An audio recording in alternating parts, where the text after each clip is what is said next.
समादरणीय भक्त सज्जन वृन्द, नमस्कार अनि हार्दिक स्वागत छ कैलाश वास्तु तथा ज्योतिष परामर्श सेवाद्वारा प्रायोजित श्री स्वस्थानी व्रतकथा लाइभ कार्यक्रममा। हामीहरू सधैँ साँझको 8 बजे श्री स्वस्थानी परमेश्वरी माताको व्रतका कथाहरू लिएर यहाँहरू समक्ष उपस्थित हुने गर्दछौँ। आज पनि हामी स्वस्थानी माताको व्रत कथाहरू लिएर उपस्थित भइसकेका छौँ। यदि हजुरहरू पनि सधैँ श्री स्वस्थानी परमेश्वरी माताको व्रत कथाहरू श्रवण गर्न इच्छुक हुनुहुन्छ भने हाम्रो कैलाश वास्तु तथा ज्योतिष पेजलाई लाइक तथा आफन्तजनहरूमा सेयर गर्न सक्नुहुनेछ।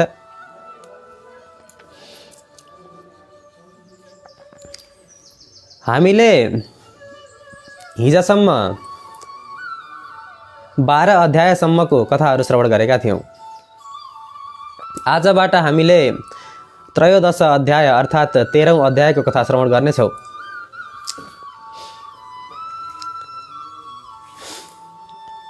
व्रतालु अथवा अव्रतालु जोसुकैले पनि यो कथा श्रवण गर्न मिल्छ। अनि स्वस्थानी माताको व्रत कथा श्रवण गर्नाले अवश्य पनि हजुरहरूका मनोकामनाहरू पूर्ण भएर जानेछन्। यसै कारणले अनेक व्रतहरू मध्येको उत्तम व्रत श्री स्वस्थानी परमेश्वरी माताको व्रतलाई मानिन्छ। आउनुहोस् ढिला नगरिकन श्री स्वस्थानी परमेश्वरी माताको व्रत कथा आरम्भ गरौँ।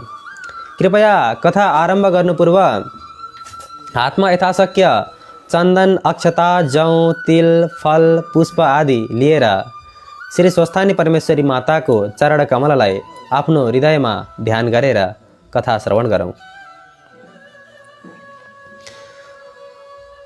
ओम शुक्लां ब्रह्म विचार सार परमा माध्यम जगद व्यापिनीं बीड़ा पुस्तक धारिणीं भयदां जाड्यन्धकारापहां हस्ते स्फाटिकमालिकां विदधतीं पद्मासने संस्थितां वन्दे तां परमेश्वरीं भगवतीं बुद्धिं प्रदं शारदाम्।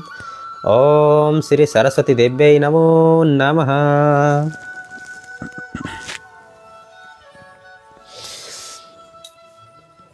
ओम यं ब्रह्मा वरुणेन्द्र रुद्रमरुतस्तुन्वन्ति दिव्यैस्तवैर्वेदैः साङ्गपदक्रमोपनिषदैर्गायन्ति यं सामगा ध्यानावस्थितदद्गतेन मनसां पश्यन्ति यं योगिनो यस्यान्तं न विदुषुरासुरगणा देवाय तस्मै नमः। श्रीमच्चन्दनचर्चितो जलवपु शुक्लाम्बरा मल्लिका मालालङ्कृतकुण्डलां प्रविलसन् मुक्तावली शोभिता सर्वज्ञाननिदानपुस्तकधरा रुद्राक्षमालाकरा वाग्देवी वदनाम्बुजे वसतु मे त्रैलोक्यमाता चिरम्। मूकं करोति वाचालं पङ्गुलङ्घयते गिरिं यत्कृपातमहं वन्दे परमानन्दमाधवम्। नमो भगवते तस्मै व्यासायामिततेजसे यस्य प्रसादात् वक्ष्यामि नारायणकथामिमां। नारायणं नमस्कृत्यं नरं चैव नरोत्तमं देवीं सरस्वतीं व्यासं ततो जयमुदीरयेत्। श्री स्वस्थानी परमेश्वरी माता को जय। हिजोको 12औं अध्यायसम्ममा हामीले सती देवीको पुनर्जन्म अर्थात् दोस्रो जन्ममा उनले पार्वती भएर जन्म लिइन्, हिमालय र मेनकाको गर्भबाट जन्म लिइन्। अनि श्री महादेवलाई नै मैले पति स्वरूपमा पाऊँ भनेर अनेक व्रत आदि गरिन् भन्ने कथाहरू श्रवण गरेका थियौँ। अनि भगवान विष्णुको कृपाले मनोकामना अत्यन्त शीघ्र पूर्ण हुने श्री स्वस्थानी परमेश्वरी व्रत कथाको दीक्षा लिएर अनि आजका दिनबाट 13औं अध्यायबाट पार्वतीले कुन प्रकारले स्वस्थानी परमेश्वरी माताको व्रत गर्दछिन् भन्ने कथाहरू आज श्रवण गर्नेछौँ।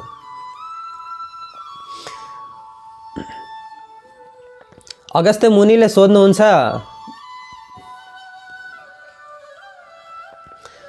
कुमारजी, पार्वतीले कुन प्रकारले श्री स्वस्थानी परमेश्वरी माताको व्रतहरू गरिन्? मलाई त्यो सुन्ने इच्छा छ। स्कन्द कुमारजीले आज्ञा गर्नुहुन्छ, हे अगस्त्य मुनि, जब भगवान विष्णुले पार्वतीलाई स्वस्थानी माताको व्रतको उपदेश दिएर त्यहाँबाट अन्तर्ध्यान हुनुभयो, त्यस पश्चात जब पौष शुक्ल पूर्णिमा आएको थियो, उक्त दिन, त्यो दिनभन्दा अघिल्लो दिन नै पार्वतीले आफ्ना हात र खुट्टाका नङहरू काटेर पवित्र भएर स्नान आदि गरेर एक भक्त रहेर एक चित्त रहेर मध्याह्नकालमा श्री महादेवको पूजन गरेर र श्री स्वस्थानी परमेश्वरी माताको पूजन गरेर अनि यसरी रात्रिमा जागराम बसेर श्री स्वस्थानी परमेश्वरी माताको व्रत आरम्भ गरिन्। अनि सम्पूर्ण सामग्रीहरू तयार पारेर विधिपूर्वक पूजा, ध्यान, जप र स्तोत्र आदि पाठ गरेर श्री स्वस्थानी माताको व्रत गर्दै भइन्। अनि यसरी व्रत गरिरहेकै अवस्थामा एकातिर एउटा हल्ला पनि चल्न थाल्यो। स्वर्गलोकमा देवताहरू बीचमा कुराकानी हुन थाल्यो। देवताहरूले भन्दछन्, हे देवता हो, अब अवश्य पनि हामीले सुख प्राप्त गर्नेछौँ, हामीले सुख पाउनेछौँ। पापी दुष्ट तारकासुरले हामीलाई अमरावतीबाट निकालिदिएको थियो। अब पार्वती माताले मनोकामना अत्यन्तै शीघ्र पूर्ण हुने किसिमको श्री स्वस्थानी परमेश्वरी माताको व्रत गरिरहनु भएको छ। यसका प्रभावले अवश्य पनि पार्वतीले महादेवलाई वर पाउनुहुनेछ। अनि यस प्रकार जब महादेवको पुत्र उत्पत्ति हुनेछ, तहाँ उपरान्त दुष्ट तारकासुरको वध अवश्य पनि हुनेछ। त्यसपछि हामीले पनि सुखपूर्वक अमरावतीको राज्य ग्रहण गर्न सक्नेछौँ। यति भनेर अत्यन्तै हर्षित भएर पार्वती माताको जय होस्, महादेवको जय होस् भनेर यसरी अनेक किसिमले स्तुति बिन्ती आदि गर्न थाले। अनि यसरी महादेवले उत्तरा पन्थमा गएर तपस्या गरिरहेको अवस्था यता पार्वतीले महादेवलाई नै आफ्नो स्वामी पाऊँ भनेर विभिन्न किसिमले दुःख कष्ट आदि सहेर श्री स्वस्थानी परमेश्वरीको व्रत गरिरहेकी थिइन्। उक्त अवस्थामा महादेव जब ध्यानबाट उठ्नु भएकै छैन भने उहाँको विवाह कसरी हुन सक्छ? यसकारणले महादेवलाई ध्यानबाट जागा गराउनु अत्यन्तै जरुरी छ। महादेवलाई ध्यानबाट जागा गराउनका निमित्त कसले गराउन सक्दछ, यो कर्म कसले पुरा गर्न सक्दछ भनेर विचार विमर्श गरिरहेको अवस्थामा देवताहरूले सल्लाह गर्छन्। मानिसको मात्रै नभएर देवता, दानव अनि विभिन्न किसिमका भगवानहरूलाई समेत मनमा काम इच्छाहरू उत्पन्न गराउने काम भनेको कामदेवको रहेको छ। यसै कारणले मनमा काम, क्रोध, लोभ, मोह आदि उत्पन्न गराउनका निमित्त हामीले अवश्य पनि कामदेवको सहायता लिनु पर्दछ। यति भनिसके पश्चात भगवान इन्द्र, देवराज इन्द्रले वायुलाई तुरुन्तै कामदेवलाई बोलाएर ल्याऊ भनेर पठाउनु भयो। वायु पनि अत्यन्तै वेगसँग कामदेवका पासमा पुगेर तिमीलाई देवताहरूका राजा देवेन्द्र इन्द्रले बोलाउनु भएको छ, तिमी तुरुन्तै आइहाल भनेर यसरी डाक्दो भयो। तहाँ उपरान्त जब कामदेव भगवानको आज्ञा पाएर तुरुन्त आफू रहेको स्थानबाट अन्तर्ध्यान भएर भगवान इन्द्रको सामुन्ने पुग्दो भयो। इन्द्रले भन्नुहुन्छ, हे कामदेव, काम, क्रोध, लोभ, मोह आदि जागृत गराउनमा तिमी जस्तो दिव्य कोही पनि छैन। तिमीले त यो विषयमा महारथी हासिल गरेका छौ। यसै कारणले गर्दा हामीलाई हाम्रो अमरावती प्राप्त गर्नका निमित्त र देवताहरूलाई अनेक किसिमका दुःखहरूबाट मुक्ति दिलाउनका निमित्त तिमीले शिवमा, महादेवमा काम इच्छा उत्पत्ति गराउनु अत्यन्तै आवश्यक रहेको छ। यसै कारणले गर्दा जब सतीदेवीको देहान्त भएको थियो त्यसपश्चात महादेव अत्यन्तै शोकमा डुबेर उत्तरापन्थ नाम गरिएको क्षेत्रमा गएर आफ्ना इन्द्रियहरूलाई वशमा राखेर काम क्रोध लोभ मोह मद मात्सर्य आदिलाई त्यागेर एक भक्त रहेर एक चित्त रहेर आफूलाई परमात्मा परम ब्रह्ममा लीन गराएर तपस्या गर्नुभएको छ। उहाँको तपस्यालाई भङ्ग गर्न सक्ने अथवा उहाँको इच्छा विपरीत कर्म गर्न सक्ने हामीहरू कसैको पनि अदम्य साहस छैन। यसै कारणले जब तिमीले आफ्नो कामरूपी बाण महादेवको हृदयमा प्रहार गर्नेछौ तहाँ उपरान्त बल्ल महादेवमा काम इच्छाहरू जागृत हुनेछन्।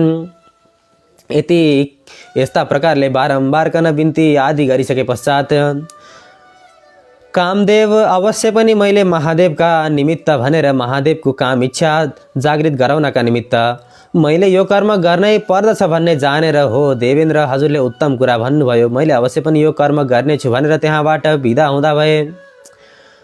त्यस उपरान्त महादेवका हृदयमा कामिच्छा उपस्थित बनाउनका निमित्त कामिच्छाहरू उत्पन्न गराउनका निमित्त भनेर रतिले शहीद भएर कामदेव महादेवले तपस्या गरेको स्थानमा जाँदो भयो। जब रतिदेवी शहीद भएको कामदेव महादेवलाई देख्दछ अत्यन्तै दिव्य स्वरूपले परमात्मामा लीन भएर परम ब्रह्मलाई ध्यान गरेर यसरी तपस्यामा बसेको देख्दा अत्यन्तै सुन्दर स्वरूप देखियो। यस्तो किसिमको स्वरूप दर्शन पाएर कामदेव धन्य भयो। आफैमा धन्य भएको सम्झेर मैले कतै नराम्रो कर्म त गरिनँ भनेर सोच्दो भयो। तहाँ उपरान्त फेरि होइन मैले अवश्य पनि नराम्रो कर्म गरेको छैन, किनकि समस्त देवताहरूलाई सङ्कट परेको अवस्थामा ती देवताहरूलाई उद्धार गर्नका निमित्त मुक्ति प्राप्त गराउनका निमित्त यही नै एउटा उत्तम उपाय रहेको छ। त्यसै कारणले गर्दा मैले यो कर्म अवश्य पनि गर्नु पर्दछ भनेर आफूले राम्रो कर्म गरेको छु भन्ने मनमा ठानेर यसरी पहिला त श्री महादेवलाई देख्न साथ साष्टाङ्ग दण्डवत प्रणाम गर्दो भयो। तहाँ उपरान्त महादेवको हृदयमा काम इच्छा उपस्थित होस् भन्नका निमित्त आफ्नो काम बाणलाई धनुषमा राखेर कानसम्म ताँदो तानेर महादेवको हृदयमा निशाना लगाएर बाण छोड्दो भयो। जब त्यो बाण गएर महादेवको छातीमा लाग्यो त्यहाँ उपरान्त महादेवले थाहा पाउनुभयो मेरो ध्यानमा मेरो जपमा मेरो तपमा कसले विघ्न बाधा गर्न खोजिरहेको छ भनेर चारैतिर हेर्न थाल्नुभयो। त्यही बेलामा कामदेवलाई देख्नुभयो। कामदेवलाई देख्न साथ यो दुष्टले मेरो तपस्या भङ्ग गर्न खोजेको छ भन्ने थाहा पाएर अत्यन्तै क्रोधित भएर उहाँको तेस्रो नेत्र खुल्न पुग्यो अनि तेस्रो नेत्र खुल्न साथ उक्त नेत्रबाट अग्निको ज्वाला निस्कियो। सहस्र सूर्य समान किरण अनि तापले युक्त भएको त्यस्तो अमोघ अग्नि निस्किसके पश्चात त्यो अग्निको प्रभावले गर्दा कामदेव त्यही स्थानमा भस्म हुन पुग्यो। अनि तहाँ उपरान्त आफ्ना स्वामी आफ्नै आँखाकै अगाडि भस्म भएको देखेर रतिले अत्यन्तै करुणाको भावमा शिवजीको पाउमा परेर अनेक प्रकारले शोक गर्दै बिन्ती गर्न थालिन्, हे प्रभु यो अपराध मेरा स्वामीको हुँदै होइन। मेरा स्वामीले अपराध गर्नका निमित्त र हजुरको तपस्यामा विघ्न बाधा पार्नका निमित्त भनेर यस्तो कर्म गर्नुभएको होइन। अहिले देवताहरू सम्पूर्ण अत्यन्तै दुःखको अवस्थामा रहेका छन्। तारकासुर नाम गरिएको दैत्यले समस्त देवताहरूलाई अमरापुरीबाट लखेटिसकेको छ र उसले तिनै लोकको आधिपत्य जमाएर बसेको छ। त्यहाँबाट देवताहरूलाई अत्यन्तै दुःख कष्ट आदि दिएर देवताहरू लुकेर बसेका छन्। यसै कारणले गर्दा जब तपाईँ सतीदेवीको शोकमा हिँडिरहनु भएको थियो उक्त अवस्थामा पनि देवताहरूले अनेक किसिमले बिन्ती गर्दा पनि हजुरले नसुनिकन उत्तरापन्थमा यस स्थानमा आएर तपस्या गर्नुभएको कारणले गर्दा हजुरलाई यो तपस्याबाट जागृत गराउनका निमित्त अनि भगवान देवताहरूका राजा देवेन्द्र इन्द्रले पठाएको कारणले गर्दा आज मेरा पतिले हजुरका सामुमा यो दुस्साहस गर्न आउनुभएको हो। हे महादेव मेरा उपरमा प्रसन्न हुनुहोस्। मैले हजुरको बारेमा मैले वर्णन कसरी गरूँ? सृष्टि स्थिति पालन र संहार गर्ने पनि हजुर नै हुनुहुन्छ अनि ब्रह्मा भने पनि विष्णु भने पनि महेश्वर भने पनि हजुर नै हुनुहुन्छ। यस्ता त्रिगुणले युक्त भएका श्री महादेव हजुरलाई कोटी कोटी नमस्कार छ। यसै प्रकारले अनेक किसिमले स्तुति बिन्ती आदि गरिसके पश्चात महादेवको हृदयमा दया पलाएर आयो अनि त्यहाँ उपरान्त भन्नुहुन्छ, हे रति, मेरो नेत्रबाट निस्किएको अग्निबाट जो भस्म हुँदछ उसलाई पुनः जीवित तुल्याउन कसै गरे पनि मिल्दैन। जब कामदेवको अर्को जन्म होला तब अर्को जन्ममा तिमीले अवश्य पनि कामदेवलाई आफ्नै पतिको स्वरूपमा प्राप्त गर्नेछौ। जब द्वापर युगमा भगवान कृष्णको प्रादुर्भाव हुनेछ, भगवान विष्णुले आफ्नो अवतारका रूपमा कृष्ण भगवानको अवतार लिएर जन्म लिनु हुनेछ। त्यहाँ उपरान्त भगवानको पुत्रका रूपमा प्रद्युम्न जन्मनेछन् अनि प्रद्युम्नको पत्नी भएर तिमीले बस्न पाउनेछौ हे सतीदेवी, हे रति भनेर यसरीकन आशीर्वाद दिएर अनि त्यहाँबाट शिवजीले महादेवले रतिलाई प्रसन्न गराउनुभयो। रतिदेवी पनि अत्यन्तै प्रसन्न भएर हे महादेव हजुरलाई कोटी कोटी नमस्कार भनेर महादेवलाई साष्टाङ्ग दण्डवत प्रणाम गरेर आफ्ना घरमा जाँदी भइन्। तहाँ उपरान्त महादेवले सतीदेवीको शोकलाई पुनः मनमा धारण गरेर अनि जब कामदेवले कामेच्छा उत्पन्न गराउने बाण महादेवलाई हानिसकेको थियो, तहाँ उपरान्त महादेवको हृदयमा पुनः कामेच्छाहरू जागृत हुन थालिसकेको थियो। यसै कारणले महादेवले मेरी सतीदेवी अहिले के गरिरहेकी छिन्, उनको अर्को जन्म भयो कि भएन, यदि भएको भए कहाँ भयो भनेर जान्नका निमित्त आफ्नो दिव्य दृष्टिद्वारा ज्ञान चक्षुद्वारा हेर्नुभयो। यसरी महादेवले आफ्नी सतीदेवीलाई पार्वती भएर अहिले जन्ममा जन्मिएको र हिमालयको गर्भबाट यसरी जन्म लिइसके पश्चात आफ्नो बाल्यकालदेखि नै बाल्य अवस्थादेखि नै श्री महादेवलाई मेरो पति स्वरूपमा प्राप्त गर्न सकु भनेर अनेक किसिमका दान व्रत धर्म तीर्थ आदि गरेको देखेर अत्यन्तै प्रसन्न हुनुभयो। अनि यिनले अहिलेसम्म मलाई पति पाउन सकु भनेर तपस्या त गरेकी छन्, तर अवश्य पनि यिनको चरित्र एकपटक हेर्नु जरुरी हुन्छ भन्ने सोचेर यस्ता किसिमले महादेवले अब मैले सतीदेवीको चरित्र हेर्नु पर्दछ, चरित्र हेर्छु भन्ने कामना गरेर अनि देवराज इन्द्रको स्वरूपलाई धारण गरेर अनि हात्तीमा सवार भएर देवताको वाहन गजराजमा सवार भएर हातमा वज्र लिएर शङ्ख चक्र आदि धारण गरेर अत्यन्तै सुन्दर स्वरूप बनाएर पार्वतीको सामुन्नेमा जानुभयो। अनि महादेव कस्तो समयमा पुग्नु भएको थियो भने जब पार्वतीले पौष शुक्ल पूर्णिमादेखि स्वस्थानी परमेश्वरी माताको व्रत आरम्भ गरेर माघ शुक्ल पूर्णिमाको दिनमा अन्त्य हुने समयमा अनि उक्त अवस्थामा सम्पूर्ण व्रत गरिसकेर हातमा अर्घ्य आदि लिएर हे ईश्वरी, हे स्वस्थानी परमेश्वरी माता, हे जगत जननी, हे कल्याणकारिणी माता, निरञ्जन निराकार रूप भएकी हजुरलाई कोटी कोटी नमस्कार। सम्पूर्ण व्रत पनि तिमी, तीर्थ पनि तिमी, सृष्टि स्थिति संहार गर्ने पनि तिमी, पञ्च महाभूत र सत्व रज तम आदि त्रिगुण पनि तिमी, यो समस्त ब्रह्माण्डमा आत्मा स्वरूप भएकी र आदि शक्ति पनि तिमी, ब्रह्मा विष्णु र महेश्वरका जननी भने पनि माता भने पनि तिमी, सम्पूर्ण जगतकै माता भने पनि तिमी, अनि काल स्वरूप पनि तिमी, अव्यक्त स्वरूप पनि तिमी, आदि मध्य र अन्त्य पनि तिमी। यस्तै अव्यक्त स्वरूप भएकी तिम्रो गुणगान गर्न हजारवटा टाउको अनि समस्त हजारवटै टाउकोमा दुई दुईवटा जिब्रा भएका यस्ता किसिमका शेष नागले त वर्णन गर्न सक्दैनन्। समस्त विद्या विशारदकी ज्ञानी सरस्वती माताले पनि तिम्रो जब गुणगान गर्न सक्दिनन् भने म त जाबो एउटी मनुष्य।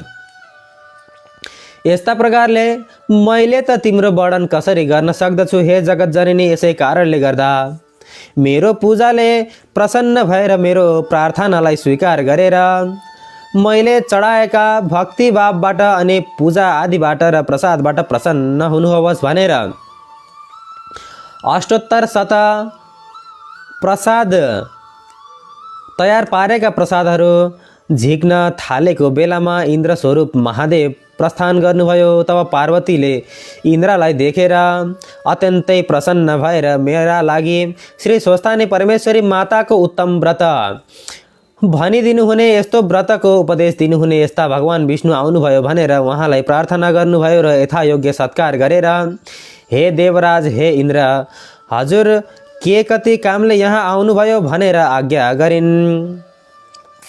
त्यसपश्चात इन्द्र स्वरूपमा आउनुभएको महादेवलाई देखेर पार्वतीले यसरी भनिसके पश्चात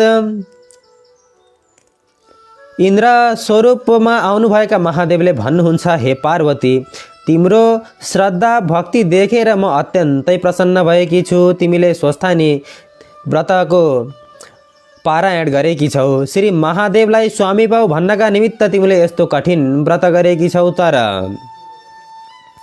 ती महादेव भने कस्ता छन् भने बौलाहा जस्ता महानिर्घिनी नाकका गहना लगाएका, बाघको छाला कम्मरमा बेरेका, नाकका गहना लगाएका, बाघको छाला कम्मरमा बेरेका, अनि भूत प्रेत प्रमथगढ आदि साथमा लिएर बुढो गोरुमा चढेर दाहिने हातमा डमरू र बायाँ हातमा त्रिशूल लिएका, अनि विष भाङ धतुरो खाए निर्लज्ज भएर डुल्ने, अनि शरीरैभरि मसानको खरानी घस्ने यस्ता अघोर मूर्ति भएका शिवजीलाई तिमी यस्तै परम सुन्दरी, तिनै लोकमा तिमी जस्तो सुन्दर कन्या अरू कोही पनि छैन। यस्तै सुन्दरीले महादेवको कन्या बन्नका निमित्त अवश्य पनि उत्तम छैन। यसै कारणले बरु मलाई हेर म अत्यन्तै राम्रो छु।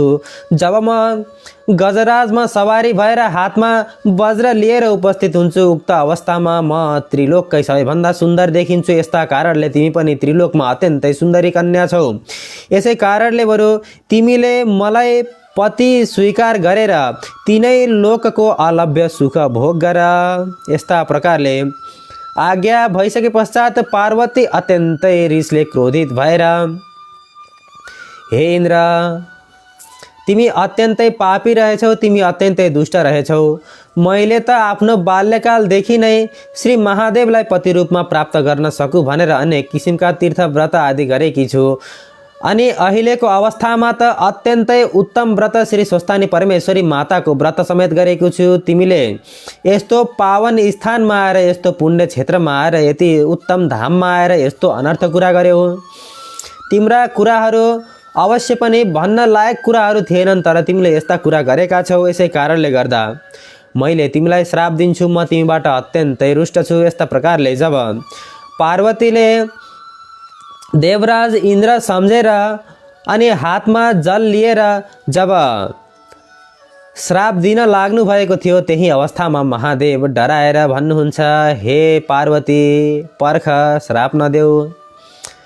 म महादेव हुँ, म तिम्रो चरित्र हेर्नका निमित्त भनेर देवराज इन्द्रको स्वरूप धारण गरेर यहाँ आएको थिएँ। तिम्रो चरित्र देखेर म अत्यन्तै प्रसन्न भएँ। तिमीले अवश्य पनि उत्तम व्रत गरेकी छौ, तिम्रो यो व्रत अवश्य पनि पुरा हुनेछ भनेर यसरी पुनः बारम्बार गर्न आशीर्वाद प्रदान गर्नुभयो। यस प्रकारले तिम्रो पूजाबाट म अत्यन्तै प्रसन्न भएको छु भनेर आफ्नो ज्योति स्वरूपको दिव्य ज्योति स्वरूपको दर्शन पनि दिनुभयो। पार्वतीले महादेवको दर्शन पाएर मनमा अत्यन्तै आनन्द मानेर साष्टाङ्ग प्रणाम गर्दछिन् अनि भन्छन् हे जगदीश्वर मैले अनेक किसिमका व्रत गरे, दान गरे, यज्ञ गरे, जप गरे, तप गरे, तैपनि हजुरको दर्शन पाइन। आज वैकुण्ठका नाथ विष्णुको उपदेशले श्री स्वस्थानी परमेश्वरीको व्रतका प्रभावले हजुरको दर्शन पाए। आज स्वस्थानी परमेश्वरीको प्रसाद झिक्ने अनि प्रसाद दिने दिन्छ, तर कन्यादान नभइकन हजुर मेरो पति हुनुभएको छैन। यसै कारणले गर्दा मैले यो प्रसाद दिनलाई के गरौँ भनेर प्रश्न गर्दा महादेवले भन्नुहुन्छ अवश्य पनि म भर्खरै तिम्रा पिताको घरमा गएर तिम्रो हात माग्नेछु र कन्यादान लिनेछु। यति आज्ञा गरिसके पश्चात महादेवले पार्वतीको कन्यादान ग्रहण गर्नका निमित्त मेनका सहित भएर बसेका हिमालयको घरमा पुग्नुभयो। हिमालय पर्वतले पनि महादेवले पार्वतीलाई सँगैमा लिएर आउनुभएको देखेर यस्ता प्रकारले अब मेरो छोरीको इच्छा पूरा हुने अवस्था आयो। मेरी पुत्रीले बाल्यकालदेखि नै जुन कुराको इच्छा गरिरहेकी थिइन्, आज अवश्य पनि त्यो इच्छा पूरा हुने दिन रहेको छ। यसै कारणले आफ्नी स्त्री मेनकालाई समस्त कन्यादानका सामग्रीहरू तयार पार्न पठाएर अनि वशिष्ठ प्रवृत्ति ऋषि आदिलाई निमन्त्रणा बोलाएर अनि त्यहाँ उपरान्त देवताहरूका गुरु बृहस्पतिलाई समेत उक्त स्थानमा बोलाउन पठाए। तहाँ उपरान्त समस्त कुराहरू समस्त प्रकारले यज्ञ तयारी भयो अनि समस्त वशिष्ठ प्रवृत्ति ऋषि आदिहरूले अनि तहाँ उपरान्त भएका विभिन्न त्रिकालदर्शी ज्योतिष मुनिहरूले पनि विचार गरेर शुभ लग्न ठहराएर अक्षय तृतीयाको दिन लग्न ठहराएर सम्पूर्ण देवता ऋषि यक्ष गन्धर्व किन्नर दैत्य नाग अप्सरा आदि उपस्थित भएर उक्त यज्ञमा बस्न थाले। अनि स्वयं ब्रह्माजीले यज्ञ गराउन थाल्नुभयो। अन्य ब्राह्मणहरू पनि वेद पाठ आदि गर्न थाले। अनि कस्तो उत्तम यज्ञ भने नाना किसिमका अप्सराहरूले उक्त यज्ञमा नाच आदि नाच्न थाले। अनि उक्त यज्ञमा देवकन्या यक्षकन्या नागकन्या दैत्यकन्या आदि समस्त कन्याहरू राम्रा राम्रा किसिमका वस्त्र अलङ्कारहरू पहिरिएर माडी माणिक्य आदिले श्रृङ्गार भएर उभन्दा उराम्री उभन्दा उराम्री उभन्दा उराम्री सबैभन्दा मराम्री भनेर यसरी उत्तम वस्त्रहरू पहिरिएर आएका थिए। अनि पर्वतराजकी स्त्री मेनकाले पनि पार्वतीलाई अत्यन्तै सुन्दर किसिमका वस्त्रहरू पहिराइदिएर विभिन्न किसिमका मणिमाणिक्य आदिले सुसज्जित गराएर अत्यन्तै सुन्दरी बनाउनु भएको थियो। उक्त अवस्थामा कस्ती भने अत्यन्तै सुन्दर श्रृङ्गार गरिएकी मणिमाणिक्य आदिले सज्जित भएकी यस्ती पार्वती उक्त अवस्थामा तिनै लोकमा अत्यन्तै सुन्दरी देखिएकी थिइन्। यसै कारणले पार्वती भन्दा राम्रा त तिनै लोकमा कोही पनि देखिएनन्। अनि मङ्गल गीत गरेर हातमा जौ तिल कुश आदि लिएर हिमालयले आफ्नी पुत्रीको हातमा लिएर अनि मेनकाले सुनको कमण्डलुबाट कन्यादान गर्नका निमित्त भनेर जल खसाल्ने बेलामा पर्वतराज हिमालयले प्रश्न गर्छन्, हे महादेव, आज मैले मेरो इच्छाले र मेरी पुत्रीको व्रत आदिको प्रभावले गर्दा हजुरलाई मेरो ज्वाइँ तुल्याउन पाएको छु, मेरी पुत्रीको पति बनाउन पाएको छु। यसै कारणले म अत्यन्तै प्रसन्न छु। अब कन्यादान गर्ने शुभ मुहुर्त आइसकेको छ। कृपया हजुरको गोत्र भन्नुहोस्। गोत्र बिना गरिएको कार्य अवश्य पनि पूर्ण हुँदैन। यति भनिसके पश्चात शास्त्रहरूमा लेखिएको वचनलाई यसरी स्मरण गराउँदा साथ महादेवले भन्नुहुन्छ, मेरो त कुनै पनि गोत्र छैन, अब कसो गरौँ। यस्ता प्रकारले केही पनि नबोलिकन अधोमुख गरेर लजाएर बस्नुहुन्छ। अनि यही अवस्थामा हिमालयले पनि पार्वतीको हात समातेर महादेवको मुखमा हेर्न थाले। उक्त अवस्थामा कस्तो भने ब्रह्मा विष्णु आदि देवताहरूले पनि कुनै किसिमको सुझाव त्यहाँ दिन सकेनन्। यक्ष किन्नर गन्धर्व दैत्य नाग आदि कसैले पनि यो यसै हो भनेर ठ्याक्कै भन्न सकेनन्। अनि त्यसै मौकामा देवर्षि नारद सती देवीको हाडबाट बनाइएको बाजा बजाउँदै उक्त यज्ञमा आउनुभयो। अनि शिवजीका विभिन्न किसिमका भजनहरू गाउँदै स्तुति बिन्ती आदि गर्दैकन उक्त अवस्थामा आउनुभयो। त्यहाँ आएर भन्न थाल्नुहुन्छ, हे हिमालय, तिमीले कस्तो अनर्थ कुरा गरिरहेका छौ।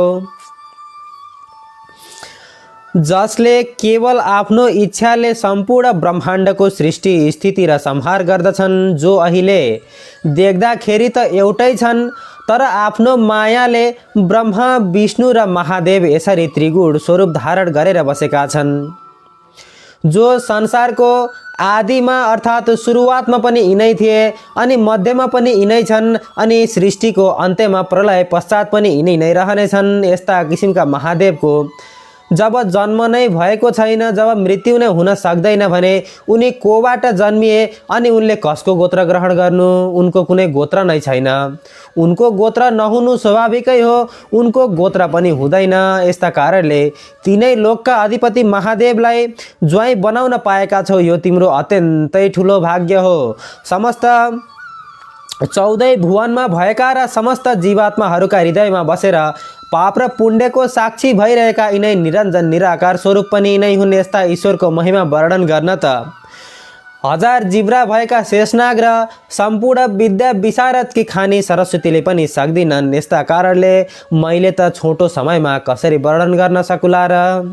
अत शङ्का नमाने भगवान जगदीश्वरलाई महादेवलाई पार्वती कन्यादान देऊ। यस्ता प्रकारले नारद मुनिले यति भनेको सुनेर सम्पूर्ण देवता यक्ष गन्धर्व किन्नर नाग आदिले नारद मुनिले अत्यन्तै सत्य वचन भनेका छन् भनेर उनको कुरालाई समर्थन गर्न थाले। यस प्रकारले नारद मुनिको कुरालाई सुनेर पर्वतराजले पनि हो नारद मुनि, हजुरले अत्यन्तै असल कुरा गर्नुभयो। मैले अवश्य पनि तिनै लोकका स्वामी महादेवलाई मेरी स्त्री मेरी कन्यादान गरेर दिनेछु भनेर अनि फेरि कन्यादान गर्दा भए। जब कन्यादान भएको थियो, कन्यादान पश्चात पार्वतीले महादेवको गलामा पुष्पमाला पहिर्याइदिन् अनि 3 पल्ट प्रदक्षिणा गरेर पाउमा ढोगिदिन्। महादेवले पूर्व जन्ममा जब सतीदेवीसँग विवाह भएको थियो, उक्त अवस्थामा पनि सतीदेवीले यसै गरेकी थिइन्। जब विश्वम्भर मूर्तिको दर्शन दिनुभएको थियो, उक्त अवस्थामा पनि सतीदेवीले यसै गरेकी थिइन् भनेर सतीदेवीलाई सम्झेर अनि पार्वतीलाई हेरेर बारम्बारकन मनमा अत्यन्तै हर्ष धारण गरेर अनि प्रसन्न चित्तले पार्वतीलाई आफ्नै पत्नी स्वरूपमा स्वीकार गर्नुभयो। अनि त्यस पश्चात हिमालयले पनि विवाह सम्पन्न भइसके पश्चात, कन्यादान आदि कर्म सम्पन्न भइसके पश्चात त्यहाँ उपस्थित भएका जति सम्पूर्ण देवता यक्ष गन्धर्व किन्नर दैत्यनाग आदिलाई भोजन गराएर उपस्थित ब्राह्मण आदिलाई अनि ऋषि महर्षिलाई र ज्योतिषी आदिलाई पनि यथाउचित दक्षिणा आदि दिएर त्यसपछि बिदाई गर्दा भए। बिदा हुने बेलामा सबैले तिमी धन्य रहेछौ हिमालय, तिमीले अत्यन्तै पुण्य काम गरेका छौ, तिमी जस्तो भाग्यमानी 7 द्वीप र 9 खण्डमा हुनु अत्यन्तै दुर्लभ रहेको छ। तिमीले संसारमा जन्म लिएको अवश्य पनि सफल भयो, किनभने जुन जगदीश्वर महादेवलाई कठोर तपस्याले पनि दर्शन पाउन सकिँदैन, अनेक किसिमका जप तप तीर्थ धर्म दान व्रत आदि गरेर पनि उहाँको दर्शन प्राप्त गर्न सकिँदैन, त्यस्ता जगदीश्वर शिवजीलाई महादेवलाई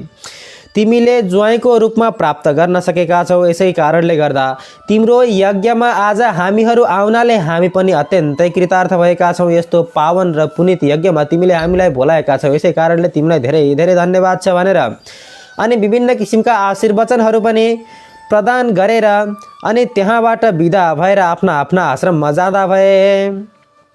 त्यहाँ उपरान्त निमन्त्रणामा आएका सबैले यति भनिसके पश्चात हिमालयले पनि आदरपूर्वक समस्त जनलाई उपस्थित भएका समस्त जनहरूलाई आफ्ना आफ्ना आश्रममा जानुस् भनेर बिदाई गरेर आफू पनि आफ्नी कन्या पार्वतीलाई श्री महादेवको हातमा सुम्पिएर आफ्ना आश्रममा आनन्दपूर्वक रहँदा भए। जय जय श्री स्कंद पुराणे केदार खण्डे माघ महात्मे कुमार अगस्त्य संवादे श्री स्वस्थानी परमेश्वर्यां व्रतकथायां पार्वती विवाह वर्णन नाम त्रयोदशोत्सव। श्री स्वस्थानी परमेश्वरी माता को जय हो। ओम उपनयतु मंगलम वा सकल जगन मंगलालय श्रीमान दिनकर किरण निबोधिता नवनलिन दल निभेक्षण कृष्ण काले वर्षतु प्रजन्या पृथिवी सस्यशालिनी देशोऽयं क्षोभरहितो ब्राह्मणा सन्तु निर्भया अपुत्रा पुत्रिणा सन्तु पुत्रिणा सन्तु पौत्रिणा निर्धना सधना सन्तु जीवेत शरदां सतां तत्रैव गंगा यमुना च तत्र गोदावरी सिंधु सरस्वती च तीर्थानि सर्वाणि वसन्ति तत्र यत्राच्युतोद्धारकथा प्रसङ्गा या कुन्देन्दुतुषारहारधवला या शुभ्रवस्त्रावृता या वीणावरदण्डमण्डितकरा या श्वेतपद्मासना या ब्रह्माच्युतशङ्करा प्रभृतिभिर्देवैः सदा वन्दिता सा मां पातु सरस्वती भगवती निशेषजाड्यपहा कायेन वाचा मनसेन्द्रियैर्वा बुद्ध्यात्मना वा प्रकृतेर्स्वभावात् करोमि यद्यत् सकलं परस्मै नारायणायेति समर्पयेतत् नारायणायेति समर्पयेतत्। श्री स्वस्थानी परमेश्वरी माता को। समादरणीय भक्त सज्जन वृन्द, आजका लागि हाम्रो 13 अध्यायको श्री स्वस्थानी परमेश्वरी व्रतकथाको 13 अध्यायको कथा समाप्त भएको छ। आजका अध्यायमा हामीले अत्यन्तै शुभ, अत्यन्तै उत्तम पार्वती माता र श्री महादेवको विवाह भएको वर्णन श्रवण गर्यौं। यो कथा श्रवण गर्नाले जीवनमा गरिएका अनन्य किसिमका पापहरू नष्ट भएर जान्छन् भन्ने शास्त्रमा कथन रहेको छ। यस्ता प्रकारले शिव र पार्वतीको एकै स्थानमा जसले पूजन गर्दछ अनि उसका पनि समस्त किसिमका पापहरू नाश भएर जान्छन्। यस्तो अत्यन्तै पुण्य कथालाई आज हामीले श्रवण गरेका छौँ। यहाँहरूलाई हाम्रो कार्यक्रम कस्तो लाग्दछ कृपया प्रतिक्रिया जनाइदिनु होला। जस्तो लाग्छ त्यस्तै प्रतिक्रिया लेखेर पठाउनु होला। अनि सदैव हाम्रो कार्यक्रमलाई श्रवण गर्न अथवा श्री स्वस्थानी परमेश्वरी माताको व्रतकथा श्रवण गर्न इच्छुक हुनुहुन्छ भने हाम्रो कैलाश वास्तु तथा ज्योतिष पेजलाई अवश्य पनि लाइक तथा आफ्ना आफन्तजनमा सेयर गर्नुहोला। व्रतालु अथवा अव्रतालु जोसुकैले पनि श्रवण गर्नाले अत्यन्त शीघ्रमेव मनोकामना पूर्ण हुने यस्तो श्री स्वस्थानी परमेश्वरीको कथा आजका निमित्त हामीले यही अन्त्य गर्न चाहन्छौँ र भोलि पनि यही समयमा अर्थात् साँझको ठीक 8 बजे हामी स्वस्थानी परमेश्वरी माताको व्रत कथाहरू लिएर उपस्थित हुनेछौँ भन्दै आजका निमित्त कथालाई यही अन्त्य गर्न चाहन्छौँ। श्री स्वस्थानी परमेश्वरी माताको जय होस्।